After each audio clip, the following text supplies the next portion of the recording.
జ్ఞాపకం చేసుకొని ఒక అర్ధగంట సేపు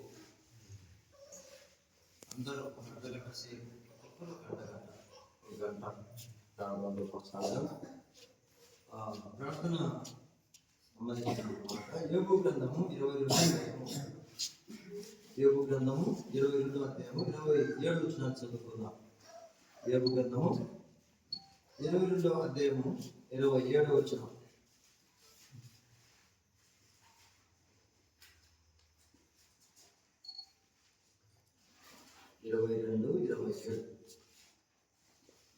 అక్కడ చక్కని మాట్లాడబడుతున్న మనకు 22 పేజీ నంబర్ 437 పేజీలో 22వ అధ్యాయము 27వ వచనం. నీవు ఆయనకు ప్రార్థన చేయగా ఆయన నీ మనవి ఆలకించు, నీ మృక్కుపళ్ళు నీకు చెల్లించడు. దేవుడి మాటలు మనకు ఆశీర్వదించి పంచిపెట్టినగాక. వీళ్ళారా, మనం ఎవరికి ప్రార్థన చేయడం వచ్చాము, ఎవరి సన్నిధికి మనం కూడి వచ్చాము అన్నది ఇక్కడ యోబు గ్రంథంలో మరి పరిశుద్ధాత్మ దేవుడు మనకు జ్ఞాపకం చేస్తూ ఉన్నాడు. నీవు ఆయనకు ప్రార్థన చేయగా, మరి ఇక్కడ దేనికి కూడి ఉన్నాము, దేనికి కూడి వచ్చి ఉన్నాము, ఇది ఏ సమయము, ఈ సమయంలో మనం ఏం చేయాలి? సోమవారం అయితే కుటుంబాల్లో ప్రార్థన పెడుతున్నాం. మంగళవారం అయితే జిల్లా సువార్త చేస్తున్నాం. బుధవారం రాత్రికి బైబిల్ స్టడీలో ఉంటున్నాం. గురువారము స్త్రీల కూటమి కానీ కొంత ఎడబాటు అయింది. శుక్రవారము మరి దేవమ్మ చెరువు ఉదయగిరి పరిచయం చూసుకుంటున్నాం. ఇలాగ శనివారము రాత్రికి విధంగా మనం కూడి ఉంటున్నాం. అయితే దేనికోసం కూడి ఉంటున్నాం మనం చూసినప్పుడు ఇక్కడ భక్తుడు నీకు ఆయనకు ప్రార్థన చేయగా చేరవచ్చాను, ఆయనను మనం అడుగుటకు చేరవచ్చాను. ఎందుకు అంటే మనకున్న అవసరాలు ఎన్నో ఉన్నాయి, మనకున్న బాధలు ఎన్నో ఉన్నాయి. బాధలు లేని వారు, అవసరాలు లేని వారు ఎవరు కూడా లేరు. ఎంత అన్నీ ఉన్నా, అనుకూలంగా ఉన్నా, ఏదో ఒకటి సమస్య, ఏదో ఒకటి లోటు మానవునికి ఉంటుంది. మీద లోటు లేని మానవుడు అంటూ ఎవరు కూడా ఉండరు. లోటు ఉంటేనే ఆయన వైపు చూస్తాం, ఆయన అడుగుతాం. లోటు లేకపోతే ఆయన మనం లెక్క చేయము. మనుషులమైన మనం చాలా బలహీనం కాబట్టి అన్ని సక్రమంగా ఉంటే, అన్ని అనుకూలంగా ఉంటే మన శరీరం ఓర్చుకోదు, ప్రార్థన చేసేదానికి ఇష్టపడదు. అందుకే అపోస్తలుడు పౌలు అంటాడు, ఆత్మ సిద్ధమే కానీ శరీరము బలహీనమైన శరీరంతో మనం ఉన్నాం. కాబట్టి దేవుడు మన ఆయన నుండి మనకు మేలు జరుగుటకు, ఆయన నుండి మనకు సమాధానం వచ్చుటకు ఆయన కోరుకుంటూ ఉన్నాడు. కనుక నీకు అంటున్నాడు, నీవు ఆయనకు ప్రార్థన చేయగా ఆయన నీ మనవి ఆలకించినాడు. దేవునికి ప్రార్థన చేస్తే ఆయన మన మనవి ఆలకించేవాడు. ఆ యోబు కూడా చాలా క్రమంగా ప్రార్థనలో కూడుకునేవాడు. యోబుకు 7 మంది కుమారులు, 3 కుమార్తెలు ఉంటే వారసుడు ఎంతో బాధ్యత యోబుకు, వారసుడు ఎంతో భయం యోబుకు. ఎందుకు అంటే మరి ఆమేన్ అనే ఆయన సేవకు స్వార్థ చూస్తున్నాడు. ఆమేన్ అని ఆయన, వాళ్ళ తండ్రి కూడా సేవకుడే. ఆమేన్ అంటే వేరే. ఆయన తండ్రి ఆ ముగ్గురు కుమారులు సేవ చేస్తున్నారు. ఈ ఆమె అయ్యన చాలా మంచి పాటలు, కృపావరమైన మంచి వాక్యం కూడా చక్కగా మరి కలిగిన వాడు. ఇంకా ఇద్దరు కూడా ఆ తండ్రికి ముగ్గురు కుమారులు దేవుని సేవలు ఉన్నారు. వాళ్ళ తండ్రి కూడా దేవుని సేవకుడు. రేపు ప్రభు దగ్గరికి ఆయన చూస్తే నాకు చాలా సంతోషంగా ఉంటుంది. కారణం ఎందుకు జ్ఞాపకం చేస్తున్నానంటే ఇక్కడ యోబు కూడా చాలా చక్కగా ఉన్నవాడు. యోబు కుటుంబం చాలా చక్కగా ఉండేది. అనుమోదన చేసి బిడ్డల విషయంలో ఎంతో శ్రద్ధ కలిగి బాధ్యత కలిగి ప్లాన్ చేసేవాడు. చాలా మంచి కుటుంబం యోబు కుటుంబం, భక్తి కలిగిన కుటుంబం యోబు కుటుంబం. అలాగే భక్తి కలిగి దేవుని యొక్క చిత్తం చొప్పున ముందుకు సాగుతుండగా మరి యోబుకు గొప్ప శ్రమ వచ్చింది, కానీ ఆయన గెలిచాడు, ఓడిపోలేదు. మళ్ళా మరి ఆ పోయిన నష్టం కంటే అంత రుణాంతులు దేవుడు మళ్ళా కట్టాడు. నిజమే, ఏదైనా ఒక నష్టం జరిగినప్పుడు దేవుడు తెలియకుండా జరగదు, కానీ ఆ నష్టపరిహారం అన్నది దేవుడు మళ్ళా పండిస్తాడు. ఆ నష్టం ఎందుకు జరిగిందా అన్నది కూడా ఆలోచన చేయాలి. ఆ కష్టం ఎందుకు వచ్చింది, ఆ బాధ ఎందుకు వచ్చింది, ఆ శ్రమ ఎందుకు వచ్చింది అన్నది కూడా ఆలోచించాలి. అయినా నువ్వు ప్రభువుకి తెలియకుండా భూమి మీద ఏది జరగదు. నా తల వెనుకలో ఒకడైనా నాకైతే నాలుగున్నాడు ప్రభు. అలాగా ఇక్కడ కూడా నీవు ఆయనకు ప్రార్థన చేయగా ఆయన నీ మనవి ఆలకించు. ఏ యథార్థవంతుడును నీతిమంతుడును చెడుతనమును విధించిన వాడు, ఇంత చక్కగా ఉన్నవాడు ప్రార్థన చేసే దేవుడు ఆలకించకుండా ఉంటాడా? ఇంత చక్కగా ఉన్నవాడు ప్రార్థన చేస్తే ఆలకించుకొని ఉంటాడా దేవుడు? ఓ ఎంత సంతోషమో! చక్కగా ఉండి ఆయన మొదలుపెట్టినప్పుడు ఆయనకి ఎంతో సంతోషం అండి, ఎంతో ఆనందం. కాబట్టి ఎందుకు ఇక్కడ అంటున్నాడు, నీవు ఆయనకు ప్రార్థన చేయగా ఆయన నీ మనవి ఆలకించును, నీ మృక్కుబళ్ళు నీవు చెల్లించు.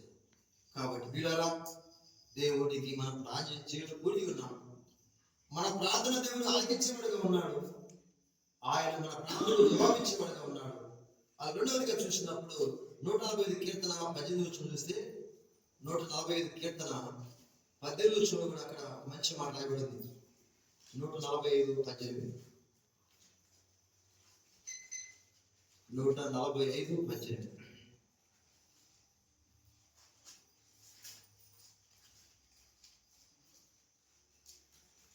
528 పేజీలో 528 పేజీలో 145:18 చదువుతున్నాను చూడండి.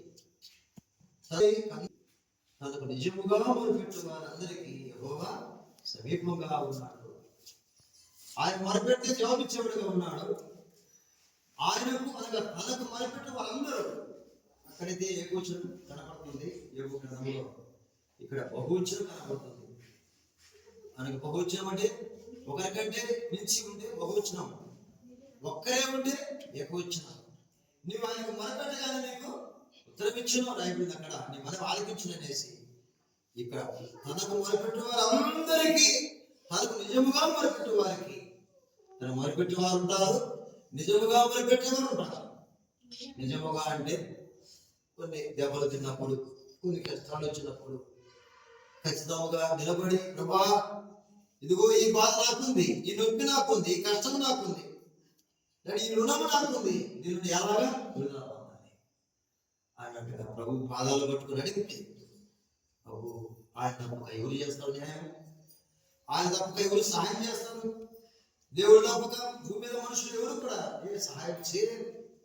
ఎవరి పరిస్థితి వారికి దేవుడు వారికి అంతంత మట్టుకే ఇస్తున్నాడు, దానిని కొనసాగుతున్నారు పూర్తిగా. కాబట్టి ఒకరి నుంచి ఒకరి నుండి మేలు జరగాలంటే చాలా కష్టమే, కానీ అయితే కొండంతట్టు కన్నెత్తున్నాను, ఎక్కడుంటే నాకు సహాయం దొరుకుతుంది, యెహోవా వల్లనే సహాయం. ప్రతి సహాయం చిన్నది కానీ పెద్దది కానీ దేవుని ఉన్న వారికి, నిజముగా బిడ్డగా ఉన్న వారికి, నిజముగా మొరపెట్టిన వారికి ఆయన సమీపంగా ఉంటాడు. ఆయన ఆసన్నంగా ఉంటాడు, దగ్గర ఉంటాడు.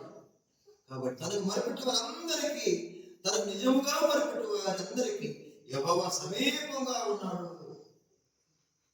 దేవుడు ఇప్పుడు కూడా మనం దూరంగా ఉండనే ఉన్నాడు. కొన్నిసార్లు మనం చక్కగా అవుతూ ఉంటాం, కొన్నిసార్లు దిక్కుదోసిన పరిస్థితి ఉంటుంది, కొన్నిసార్లు కష్టాలు పడుతూ ఉంటాం, కొన్నిసార్లు ఏడుపు దుఃఖం కూడా వస్తుంది. అయినా దూరంగా ఉంటాడా? దగ్గరే ఉంటాడు. కానీ దగ్గర ఉన్న ఆయన మర్చిపోయి మన పరిస్థితి, మన కష్టం మనమే భరిస్తా ఉంటాం ప్రభు మీద వెళ్ళిపోతాం. కానీ ప్రభు ఏమంటాడు? మత్తయి 7:7 ఏమంటాడు? అడుగుడి నీకు ఇవ్వబడును అంటాడు. మత్తయి 14:14 ఏమంటాడు? నా నామమున నన్ను ఏమి అడిగినను నేను ఇస్తాను. ఇంత గొప్ప దేవుడు మన పక్షాన అంతే. మరి మన ఎవరి పక్షాన, ఎవరి పక్షంలో చేరి సాధిస్తున్నాం, జయిస్తున్నాం, ఓడిస్తున్నాం. ఎవరి పక్షంలో చేరినా జయం ఉండదు, ఎవరి పక్షంలో చేరినా ఓడించేది ఉండదు. కానీ జీవం కలిగిన దేవుడి మీద ఆనుకొని, ఆయన మన సృష్టికర్త, ఆయన నిర్మాణకుడు, ఆయన మనకు జన్మనిచ్చిన వాడు, తల్లి గర్భంలో రెండోత్పత్తి కలిసిన వాడు ఆయనే. దేవుడు మన పక్షంలో ఉంటే ఇంకెవరో పక్షంలో ఉండి మనం మాట్లాడితే లాభం ఏముంది? కాబట్టి అందుకే ఇక్కడ మాట రాయబడింది, తన నిజముగా మొరపెట్టి వారందరికీ యెహోవా సమీపంగా ఉన్నాడు. ఇంత సమీపంగా ఉన్న దేవుడు ఏ దేవుడు కూడా లేడు. ఇంత దగ్గరగా ఉన్న దేవుడు ఏ దేవుడు కూడా లేడు. ఇంత బాధ్యత వహించి, ఇంత మన కోసమే మరి దేవుడుగా ఉంటూ, మనుషులుగా జాలి చూపిస్తూ, ప్రేమ చూపిస్తూ, తగిన సమయంలో ఆదుకుంటూ మన పేరు పరిసార్లు దిక్కుతోసినట్టు ఉంటాం. ఇప్పుడు ఎలాగ గట్టు చేయలేదు అని ఇంకేం అర్థం కాదు మన పరిస్థితి. కానీ దేవుడు తప్పకుండా ఆయన ఉంటాడు. దిక్కుతోసిన పరిస్థితులు ఇప్పుడు ఈ నెల ఎలాగా, రేపు నెల ఎలాగా, ఈ నెల ఎలాగా రొటీన్ చేసుకుండేది అన్నట్టు ఉండవచ్చు. ఆయన ప్రభుని అడిగితే ఆయన ప్రక్కనే మారిపోతాడు. ఆయన ఎందుకు వారిని చేయి వెళ్ళేవాడు కాదు, ఆయన నమ్ముకున్న వాడిని ఆయన వదిలిపెట్టేవాడు కాదు. ఆయన బిడ్డలు జాలిగైన వాడు, మనసు నింపేవాడు. ఆయన బిడ్డలు భూమి మీద ఆయన అడుగుతుంటే ఆకాశం మీద చూపెట్టి ఆలకించాడు. ఇంత గొప్ప దేవుడు మన పక్షం ఉండగా వరిగా చూసినప్పుడు, యోబు గ్రంథం చూసినప్పుడు ఆయన మొరపెడితే ఆయన మనకు ఉత్తరం ఇస్తారని చూస్తున్నాం. యోబు నిజమైన వాడు, నిజముగా మరి తన భక్తి నిరూపించుకున్న వాడు యోబు. ఆ రెండో దగ్గర చూసినప్పుడు నిజముగా మొరపెట్టువారు చూస్తున్నాం. నిజముగా మొరపెట్టువారు ఆయన సమీపంగా ఉన్నాడు. ఆఖరికి ఒక మాట, అపోస్తుల కార్యములు 21వ అధ్యాయం 5వ వచనం. అపోస్తుల కార్యములు 21వ అధ్యాయం 5వ వచనం. 21:5.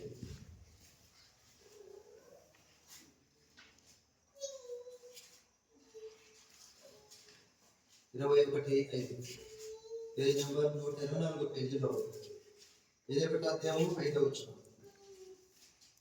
కొత్త నిబంధనలో 124 పేజీ.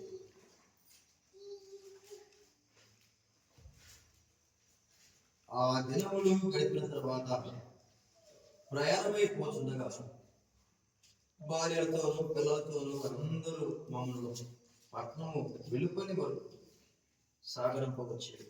వారిలో మేమును సముద్ర తీరమున మోకాళ్ళుని ప్రార్థన చేసి ఒకరి యొద్ద ఒకరము సెలవు పిలుచుకుంటుంది. ఆనాడు అపోస్తలుడైన పౌలు దేవుని సేవలు ఉంటున్నప్పుడు, సువార్త యాత్రలు కొనసాగుతున్నప్పుడు ఆ దినాలు జరిగిన ఒక సంఘటన మరి దేవుడు జ్ఞాపకానికి వస్తూ చేస్తున్నాడు. ఆ దినములు గడిపిన తర్వాత ప్రయాణం అయిపోతుండగా సేవకుడు ప్రయాణమైపోతున్నాడు. సేవకుని బాధ్యత కలిగిన వారు, ప్రేమ కలిగిన వారు, మరి ప్రేమించేవారు కుటుంబ సమేతముగా ఆయన ప్రేమను పంపుతూ ఉన్నారు. ప్రేమ కలిగి వాళ్ళ కొంత దూరం పోయారు. సముద్ర తీరం వచ్చింది. అక్కడే ఇక్కడ సెలవు పుచ్చుకుందని ప్రార్థన చేసి వెళ్ళిపోయేదానికి అక్కడ ప్రార్థన చేస్తున్నారు. పోసినప్పుడు పిల్లల మరి ప్రార్థన అన్నది ఎప్పుడు ఉండాలి. మనకి ప్రయాణం చేసేటప్పుడు ఉండాలి, పని చేసేటప్పుడు ఉండాలి, నిద్రపోయేటప్పుడు ఉండాలి. అన్ని విధాలుగా ప్రార్థన మనం కాపాడేది. కనుకనే అక్కడ ఆయన ప్రాణమైపోతుండగా కొంత దూరం ఆయన సాగనప్పుడు వెళ్ళారు. అక్కడ కూడా ఆయన మరి వారును మేమును వచ్చిన వారును మేము సముద్రంలో ఉన్న మోకాళ్ళుని ప్రార్థన చేసి మరి వారి యొక్క ఒకరు సెలవుపుచ్చుకొని ఒకరు సెలవుపుచ్చుకొని తన ప్రయాణాన్ని మరి కట్టాడు. నిజమే, ఈ భూమి మీద ఉన్న మనం ప్రయాణాలు చేయవలసిన వారుగా ఉంటున్నాం, ఉద్యోగాలు చేయవలసిన వారుగా ఉంటున్నాం, పనులు చేయవలసిన వారుగా ఉంటున్నాం. ఏదో ఒక భారం కలిగి ఉంటున్నాం. భారం కలిగి ఉండాలి, ఏదో ఒక భారం కలిగి ఉండాలి, ఏదో ఒక పని కలిగి ఉండాలి. శ్రద్ధ కలిగిన వారు ఐశ్వర్యవంతులు అవుతారని దేవుడు లేఖనం చెప్తుండగా పని అందు శ్రద్ధ, కుటుంబం శ్రద్ధ, బిడ్డల శ్రద్ధ, అన్ని విషయాల్లో శ్రద్ధ, అంతకంటే మించి దేవుని మీద కూడా శ్రద్ధ. దేవుని